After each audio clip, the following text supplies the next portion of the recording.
អ្នកនាងលោកឆៃបានមកដល់ហើយលោកក្រវៃក្មេងឆៃអ្នកបានមកដល់ហើយយ៉ានជីវទឹកដៃរបស់អ្នកកាន់តែស្រស់ស្អាតឡើងមិនអីទេខ្ញុំគ្រាន់តែសរសេរអ្វីមួយដោយចៃដន្យឲ្យប៉ុណ្ណោះអ្នកលើកតម្កើងខ្ញុំមកដេញតាមខ្ញុំយើងមិនអាចចាប់ពួកគេបានទេ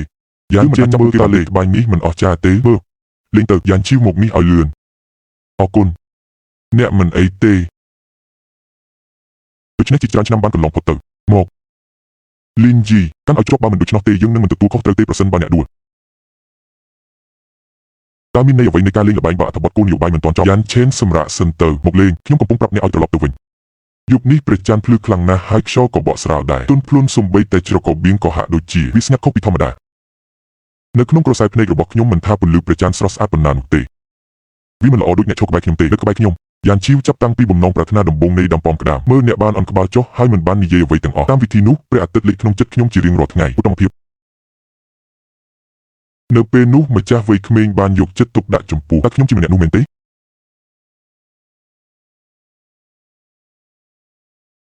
ខ្ញុំមិនត្រឹមតែកត់សម្គាល់ទេខ្ញុំពិតជាបេះដូងនិងភ្នែករបស់ខ្ញុំពោពេញដោយអ្នកតែប៉ុណ្ណោះ